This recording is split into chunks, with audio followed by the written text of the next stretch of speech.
Perkecil ruang gerak, kita lihat sejumlah artis dan juga influencer justru mempromosikan ini bagaimana kaitannya dan kiranya peran Kominfo dalam hal ini seperti apa? Bisa mengarah seperti apa perannya? Ya, pertama kalau yang tadi influencer kan ada beberapa juga ditangkap ya, karena mereka termasuk aksesoris ya.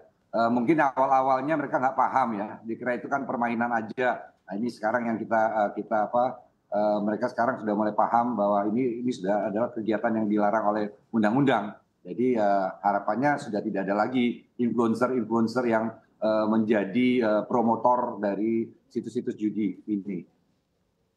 Oke, baik. Pak Semi mengamati juga kami data dari Kominfo begitu ya, melihat data pada tahun 2022 ternyata ada situs resmi Kominfo mengizinkan game judi untuk mendaftarkan diri di PSE, ada game Steve Domino, QQ Poker Slots dan lain-lain. Ini sebetulnya Kominfo kecolongan atau seperti apa di sana, Pak Semi? Enggak, kalau itu sebenarnya itu adalah simulasi, bukan judi. Nah, tapi kita setelah ada laporan dari masyarakat kita selidiki. Jadi waktu dia melaporkan sebagai game permainan, jadi bukan ini. Tapi waktu kita turunkan tim investigasi, ternyata koin-koinnya itu dijual antar pemain. Nah, yang itu tuh masih kita itu belum melanggar. Tapi yang begitu mereka bisa menguangkan koin mereka kepada penyedia, nah itu harus kita blokir. Itu sudah kita blokir. Karena itu bukan permainan. Karena kalau permainan itu tidak bisa diuangkan, ya hanya punya koin untuk bermain. Tidak bisa diuangkan oleh ke penyedia layanan. Itu kita sudah blokir semua, Mas. Oke, berarti sudah ditindaklanjut begitu ya oleh Kominfo terkait hal ini begitu Pak Semi. Saya akan ke Pak Ruby. Pak Ruby, Anda tadi melihat atau mengamati terkait tingkat teknologi untuk mencegah perjudian online. Sebetulnya Anda mengamati tingkat teknologi yang dimiliki oleh pemerintah saat ini, apakah memang masih kurang sangat jauh atau sebetulnya masih wajar begitu atau masih bisa diperbaiki lagi untuk mencegah judi online saat ini? Ya, terus terang kalau to be honest, kita kan tinggal compare bukan seberapa besar teknologi yang dipunya ataupun seberapa canggih yang dipunya oleh Kominfo. Kalau kita compare dengan bisnis judi online tersebut sendiri yang nilainya sangat fantastis di dunia ini, itu ya pasti berapapun anggaran yang dimiliki Kominfo akan kalah sama sistem sama teknologi yang mereka punya dengan kemampuan finansial si bandar-bandar judi online yang besar-besar di dunia ini.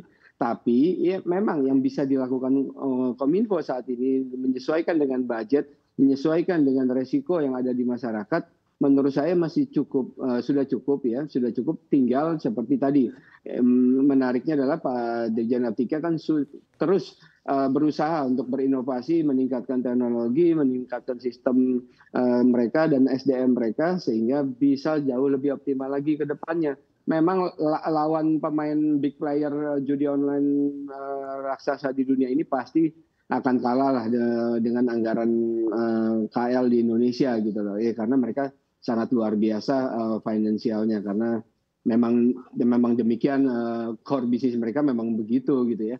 Tapi yang kita bisa lakukan adalah mengoptimalkan minimal apa yang bisa ditutup, apa yang bisa diblokir, apa yang bisa dicegah, itu dicegah secepat mungkin, sedini mungkin, dan sebanyak mungkin. Nah, kalau memang masih ada teknologi-teknologi yang tersusupi yang digunakan oleh para bandar-bandar judi yang sangat besar tadi, ya kita mencoba mengidentifikasi, mencoba mitigasi, menyesuaikan dengan anggaran atau menyesuaikan dengan kebisaan kita. Banyaknya begitu ya 846.000 situs diblokir. Setelah diblokir tidak ada penegakan hukum lainnya kah? Memang hanya sampai diblokir saja atau sejauh ini seperti apa untuk menggunakan efek jerah tadi yang Anda katakan, efek jerah di sana? Pastinya para mesin ini atau bandar-bandarnya itu pastinya adanya di luar. Kalau yang di sini masih ketangkap tuh Mas sama polisi.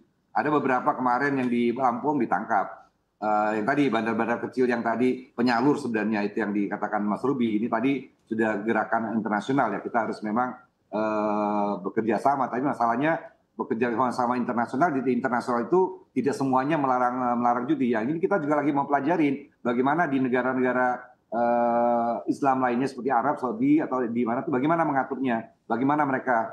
Nah kan kita problematik yang lainnya adalah kita ini jaringannya luas sekali. Kalau negara-negara yang kecil tuh gampang ya, kayak Singapura mamanya itu gampang mengendalikan internetnya.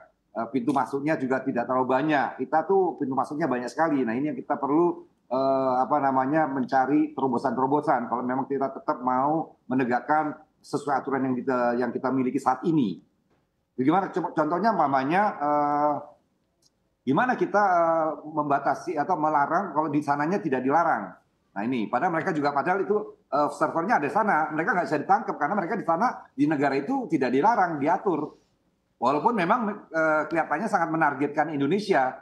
Nah ini mungkin ada nggak tahu secara hukum bisa juga sih kita buat ekstra territorial law, yaitu barang siapa yang memasarkan perjudian ke Indonesia itu bisa kena. Nah itu nggak tahu tadi enforcementnya bagaimana. Jadi kalau dia menargetkan Indonesia apa artinya? Dia menggunakan bahasa Indonesia itu sudah menjadi dia menargetkan.